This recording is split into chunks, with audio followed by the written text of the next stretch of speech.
মাঝে এই মুহূর্তে মিছিল আছে কৃষি মন্ত্রণালয়ের কর্মকর্তা কর্মচারীবৃন্দ। আমরা সবাইকে সরকার দিয়ে অভিনন্দন জানাচ্ছি। অর্থ মন্ত্রণালয়, স্বাস্থ্য মন্ত্রণালয়, বাণিজ্য মন্ত্রণালয়, ইত্যাদি সরকার বিভাগ, ভূমি মন্ত্রণালয়, বিজ্ঞান ও প্রযুক্তি মন্ত্রণালয়, জনপ্রশাসন মন্ত্রণালয়, বস্ত্র পাট মন্ত্রণালয় মিছিল দিয়ে আমাদের মাঝে উপস্থিত হয়েছে। আমরা তাদেরকে সরকার দিয়ে অভিনন্দন জানাচ্ছি।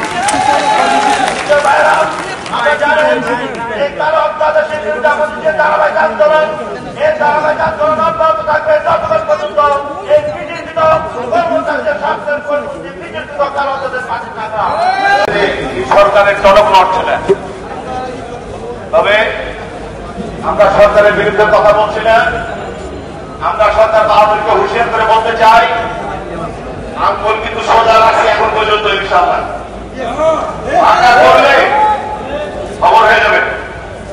আজকে আমরা বেশ কিছুদিন ধরে আমরা যেসব ব্যাপারে কথা বলছি, আমরা কি জানছি আপনাদের মাঝে সবাইকে জানানো হয়েছে। আমাদের পজিটিভ দিকটা খুবই কম। ওনারা সংশোধন, আমরা সংশোধন না বাতিল চাই। দুর্বার আন্দোলন কাকে বলে? সরকার বাহাদুর এই কালো আইন যদি বাতিল না করেন, দুর্বল আন্দোলন কাকে বলে এবং কত প্রকার ইনশাআল্লাহ আজকে আমাদের শীর্ষস্থানীয় নেতৃবৃন্দ সিদ্ধান্ত জানাবেন। তবে আমার কথা হচ্ছে, আমার একটা ব্যক্তিগত অভিমত, সচিবালয়ে আমরা 18,000 কর্মকর্তা এখানে আছি।